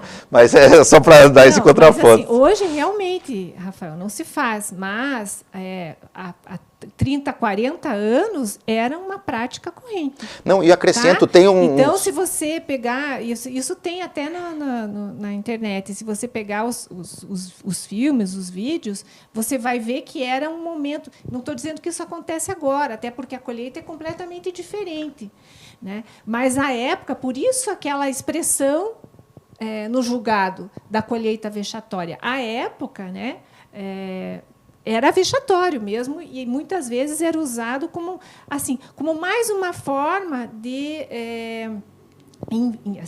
impingir aquela pessoa ainda suspeita já praticamente uma antecipação de pena, aquela questão da morte civil mesmo. Então, você constrangia a pessoa. Não, hoje, certamente, é completamente diferente. Né? Então, a gente não pode... ainda existe, mas não da forma como era. Então, eu só quis contextualizar. Exatamente. Eu advoguei, eu vivi muito isso, né? Essas práticas. Né? Não, e com certeza, só pegar esse gancho da senhora, professora, estudando esses julgados, antes de 88, você vê que tinha coleta de impressão digital de pessoas que não estavam sendo investigadas. A pessoa chegava na delegacia, você veio aqui, então, né, eu vi um HC que era de uma pessoa que estava sendo investigada pelo crime do artigo 42 do Código Penal. Não tem esse crime no artigo 42 do Código Penal. Né? Então, às vezes, era uma testemunha. Concordo. Por isso que a gente diz que é o indiciado, aquele que recebeu uma qualificação maior. Né? Deixa eu passar para a pergunta. Fique à vontade. Né? Boa noite, doutor Rafael. Primeiramente, excelente palestra. A minha questão é a seguinte: se essas coletas estão em legalidade, se são uma garantia individual do suspeito, o que impede a sua implementação, além, claro, dos custos? Tempo. A gente está trabalhando para isso. Né? Na verdade, foi feito, tem um contrato, tá vigente um contrato já, a gente está instalando o novo EIBS, que é o novo projeto, está aberto na internet, se quiserem pesquisar, o novo EIBS, o novo SINIC, que vai fazer o cotejo, então as passagens, os andamentos, as folhas de antecedência, os boletins individuais vão estar nesse novo sistema, que vai se conectar com essas várias outras bases multibiométricas. Isso é o dinheiro, né, a gente já tem, já está sendo comprado, já foi gasto. E aí o que eu faço um parênteses, né, o próprio TSE, ele coletou. Aí, né, devolvo a palavra ao professor Dirceu com uma outra pergunta, e aí até para o professor Fabrício, enfim, fiquem à vontade. O CNJ agora está com um projeto que eu acho válido, eu acho super válido, eu acho indispensável, que é identificação civil de pessoas presas. Porque hoje a gente tem 80% de pessoas no presídio, uma estatística absurda de pessoas que não se têm identificação. Vou perguntar para vocês, identificação civil de pessoas presas, a gente não está qualificando aquela pessoa como presa, é esse grupo, a gente está fazendo identificação civil. O que é identificação civil de um determinado grupo por conta de uma característica criminal? Ao meu ver, é identificação criminal. Se é identificação civil de pessoas presas. Né? E eu não vejo problema nenhum com isso. E isso o CNJ está fazendo, junto com o TSE, justamente como aí direito da personalidade daquelas pessoas presas, que hoje a nossa realidade é o problema, não é o direito por ele mesmo, é o problema que a gente tem hoje, é isso, é a pessoa que está presa sem essa identificação, ou porque às vezes na delegacia, tem uma passagem que é muito interessante, que chegou a varar de soltura, e o preso mais forte foi lá e pegou o documento do cara que estava no alvará de soltura. Quem que você acha que saiu? Saiu o outro com o nome do outro com o documento. Então, né, essa é a nossa realidade. Se a gente fizesse uma garantia por impressão digital, que a gente tivesse coletado de forma obrigatória, só sai com a impressão digital, só entra com a impressão digital, é aquela pessoa. É uma garantia daquele outro que recebeu o alvará. Né? Então, professora, fica à vontade. Professor. Bom, eu acho assim, a identificação civil, ela serve para múltiplas outras questões que não propriamente para fins criminais. Né? Então, quando você fala em identificação civil, você está trabalhando com aspectos de cidadania. Né? Então, por isso, e como preso, como a pessoa que está ali cumprindo uma pena, ela não deixa de ser um cidadão, então ela tem que ter essa identificação civil para esses fins, que, na minha opinião, é diferente de nós termos todo um sistema, né, que se construa para fins criminais. Então, eu acho que são coisas diferentes. Por exemplo, eu mesma trabalhei num projeto em que a gente trabalhava aqui que a gente abordava a questão do adolescente egresso do sistema socioeducativo, que você via que os adolescentes passavam pelo sistema socioeducativo, saíam do sistema socioeducativo e não tinham identificação civil. E isso interfere no exercício da cidadania. Então, a pessoa que está submetida a uma pena, ela não deixa de ser cidadão. Ela tem restrição a alguns de seus direitos, mas ela não deixa de ter dignidade, ela não deixa de ser cidadão. Então, para esse fim, né? Agora, é diferente nós discutimos, por exemplo, coleta de DNA. Né? Porque há toda uma construção, há um princípio constitucional, né? Que foi uma conquista e que, na minha modesta opinião, é um obstáculo, especialmente para a coleta de DNA. Então, é completamente diferente. Eu penso, né? As abordagens são completamente diferentes. Você vai dizer, mas isso vai servir para identificá-lo? Sim, mas isso não é feito para uma finalidade propriamente de impor uma pena ou de colocá-lo no sistema criminal, mas é para fins de exercício também de cidadania. Então, São abordagens diferentes. Bom, pessoal, nós temos mais algumas perguntas e agora o ritmo das perguntas está aumentando. Eu gostaria também de contribuir nesse debate com a questão do não produzir prova contra si mesmo. E eu costumo usar um exemplo para os meus alunos internacional, porque o direito de não produzir prova contra si mesmo não está expresso na nossa Constituição, e sim no Pacto de São José da Costa Rica, que é a Convenção Americana de Direitos Humanos, que tem eficácia supralegal por decisão do STF. E ali, o que é o exemplo que eu costumo refletir com os meus alunos em internacional? No fundo, o exemplo do bafômetro, né? Então, a pessoa vai ou não soprar ali o bafômetro. Aí o agente policial chama a pessoa para fazer o teste, a pessoa diz assim, não, eu não vou, porque eu não preciso fazer prova contra mim mesmo. Será que essa não é uma contradição em termos? Será que você não está assumindo a responsabilidade? Porque se você assoprar e não tiver bebido, naturalmente você não estará produzindo prova contra si mesmo.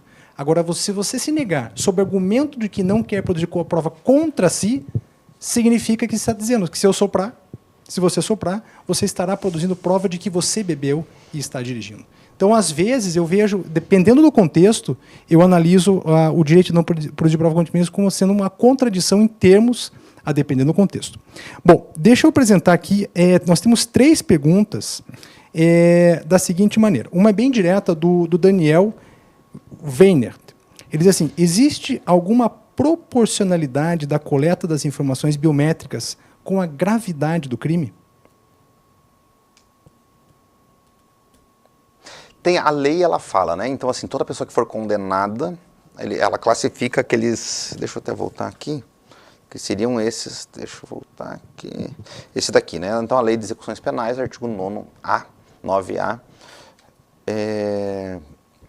violência grave contra a pessoa, contra a vida, liberdade sexual ou crime sexual contra vulneráveis. Então, nesse caso, a lei fala que, obrigatoriamente, né, nesses crimes considerados mais graves, teria que ocorrer a coleta do DNA, mas não fala necessariamente da impressão digital, né? Fala do DNA.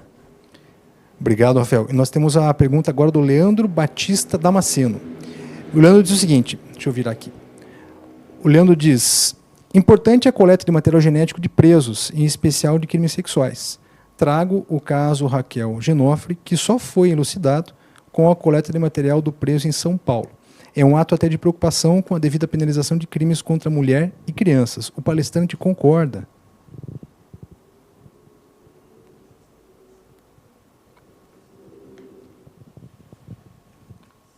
Concordo, super. E a última pergunta, Rafael. Antes de você fazer, só uma questão, Rafael, que a normativa, né, que regulamenta essa colheita, ela prevê a impossibilidade de você utilizar a força física, né? Então, esse também é um problema, mesmo no caso dos condenados. Até onde a última que eu li, sim, por sinal, no livro do Auri está desatualizado. Eu mandei, inclusive, um zap para ele, porque ele estava usando uma normativa que já estava revogada. A última é de 2018, se eu não me engano. E só para fechar com o Fabrício aqui, na Constituição diz que eu tenho direito ao silêncio, e mesmo que você não venha com o Pacto de São José, já se entendia, sempre se interpretou a possibilidade, ou não, a existência, né, desse direito de não produzir prova contra si mesmo. Então, independentemente do pacto, né? E assim como eu não sou obrigada a falar, e do meu silêncio não se pode extrair nenhuma conclusão contra mim, entendo que eu também posso me negar tanto a fazer o bafômetro quanto a extrair o DNA. Vou aproveitar e fazer uma pergunta para a professora, que tá bom, eu vou aprender a aproveitar que estou na escola. Professora, aí um ponto. Lembrando das suas aulas. Qualificação e interrogatório. Primeira parte e segunda parte. Primeira parte do qualificação e interrogatório, dados pessoais, qualificação pessoal. Eu posso ficar em silêncio ou não posso? Qualificação pessoal. Bom, nome de pai, nome de mãe. O que o júri... Isso tem uma discussão, né? Os melhores autores internacionais dizem que você pode, que você tem que entender que também é uma consequência do direito ao silêncio. Por quê? Porque quando você se identifica, você pode estar assumindo autoria. Agora, aqui no Brasil, o STF já tem uma interpretação diferente dessa. A doutrina, de um modo geral, eu posso dizer até a doutrina majoritária, entende que estaria acobertado também pelo direito ao silêncio. Justamente, porque o STF Mas ele fala... o STF não. O STF vai... Ele fala que a qualificação teria que... Não tem um direito de silêncio na qualificação. E aí o paralelo que eu faço quer melhor qualificação que a impressão digital? Não, é isso, a qualificação é individualizar uma pessoa. Né? Então é isso que eu agradeço aí. Professor Fabrício, professor Dirceu, foi um prazer gigante. Nós temos uma última pergunta. 2 contra 1. Nós temos uma última pergunta aqui, e na verdade você sabe por que o direito de não produzir prova contra si mesmo é admitido com base na nossa Constituição? Porque isso foi feito através de interpretação constitucional naquilo que a gente chama de mutação constitucional. Bom, então é o seguinte, a última pergunta da noite é a seguinte. Boa noite, doutor. Excelente palestra e excelente palestrante. No Brasil, é recorrente o vazamento de dados sensíveis coletados pelo governo. Vídeo Serasa Experian, que vazou dados de mais de 220 milhões de brasileiros. Diferente de governos da Europa, o governo brasileiro não tem grande poder na área de segurança da informação. O palestrante não acredita que juntar um banco de dados tão rico como esse desejado, sem ter como proteger, seria um maléfico para todos que tiverem seus dados coletados? A gente tem como proteger. Pergunta do Raio Nadal. A gente tem como proteger. Né? A gente tem sala-cofre, a gente tem vários armazenamentos, é o trabalho, a gente é contra a bomba, as salas, a questão em nuvem, armazenamento. Para vocês terem uma ideia, na última aquisição de segurança, só de hardware, para processar o banco de dados do Waves foram 30 milhões, mais ou menos, uma primeira parte da compra. Então, a gente tem condições. Claro, não vou falar aqui que nunca vai acontecer nada, mas a gente tem divisões entre terrorismo, a gente tem técnicas e a Polícia Federal trabalha todo dia para melhorar todo dia isso daí. E eu, pessoalmente, visito essas áreas de infraestrutura para a gente garantir. A gente faz ataque hacker nosso interno para proteção, a gente compra equipamento sempre quando lança e a gente atualiza nossas aplicações com as melhores técnicas de segurança de software. Então, assim, vou falar que é impossível? Não, não é impossível, mas eu posso dizer para vocês que a Polícia Federal hoje se não a melhor polícia do mundo em matéria de segurança da informação, em matéria de sistema. A gente apresentou o projeto do Sentinel, gastaram R$1 bilhão, a gente apresentou o nosso sistema para eles, eles queriam o nosso sistema. A gente apresentou para a Inglaterra, a gente apresentou para vários países e o pessoal gostou da nossa realidade. E a gente está falando de uma realidade de 200 milhões de pessoas. Né? Então é com essa mensagem que eu deixo para vocês, para que vocês nos dêem um voto de confiança que vai dar certo esse projeto. Bom, com esta palestra, encerramos a 12ª edição do Simpósio Jurídico dos Campos Gerais, que já foi um sucesso. Agradecemos aos juristas e às juristas que nos enriqueceram em suas palestras, minicursos, mesa redonda e foram integrantes das bancas avaliadoras. Vocês contribuíram de forma relevante para o conhecimento jurídico dos ouvintes e apresentadores dos trabalhos. Agradecemos todo o apoio dos professores do curso de Direito da Universidade Estadual de Ponta Grossa, da direção do setor de Ciências Jurídicas, da coordenação do curso de Direito e a todos os integrantes do Centro Acadêmico Carvalho Santos que tornaram o evento possível. Por fim, em especial, agradecemos a todos os participantes e ouvintes do simpósio. Agradecemos mais uma vez ao Rafael, ao professor Fabrício. Muito obrigado pela presença de todos e de todas. Boa noite. Com certeza, até o ano que vem. Obrigada.